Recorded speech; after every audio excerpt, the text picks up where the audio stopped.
போகிறோன்னா ஹெல்த்தியான முருங்கைக்கீரை ராகி வடை தான் பார்க்க போகிறோம். அதுக்கு ஃபஸ்ட்டு ஒரு பவுல் எடுத்துக்கணும். அதில் 1 கப் அளவு ராகி மாவு சேர்க்கணும்.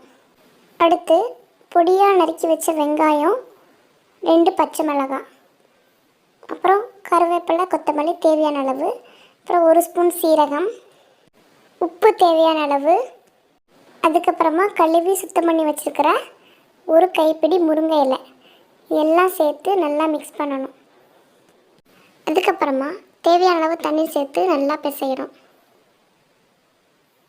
அப்புறமா இது ரொம்ப கட்டியாகவும் இல்லாமல் ரொம்ப தண்ணியாகவும் இல்லாமல் மீடியம் சைஸில், அதாவது வடை மாதிரி தட்டி போடுற அளவுக்கு நல்லா பிசைஞ்சு எடுத்துக்கணும்.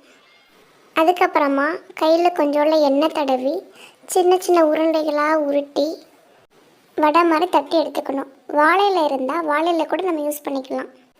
நம்ம வடை மாதிரி தட்டி எடுத்துக்கலாம். சின்ன சின்ன துண்டுகளாக பக்கடாகவும் போடலாம், அல்லது பெரிய சைஸாக அடை மாதிரியும் பண்ணலாம். 3 in 1 கூட இதை யூஸ் பண்ணிக்கலாம். இது ஒரு நல்ல ஹெல்த்தியான ஸ்நாக்ஸ் ரெசிபி. முருங்கைக்கீரையிலையும் ராகி மாவுலையும் நிறைய சத்துக்கள் இருக்குது. இப்படி பண்ணுறதுனால குழந்தைகளும் இதை விரும்பி சாப்பிடுவாங்க. இந்த மாதிரி தேவையான அளவு வடைகளாக தட்டினதுக்கப்புறமா ஸ்டவ் ஆன் பண்ணி கடாய் வச்சு தேவையான அளவு எண்ணெய் ஊற்றி எண்ணெய் நல்லா பாயில் ஆனதுக்கப்புறம் ஒவ்வொரு வடைகளாக உள்ளே சேர்க்க வேண்டியதான்.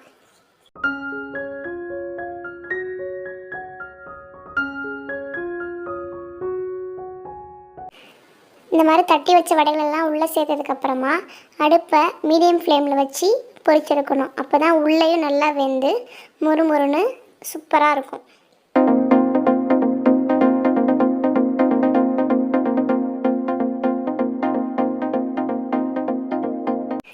இந்த மாதிரி நல்லா வடை வெந்ததுக்கப்புறமா எண்ணெயை வடிகட்டி எடுத்துட வேண்டியதான்.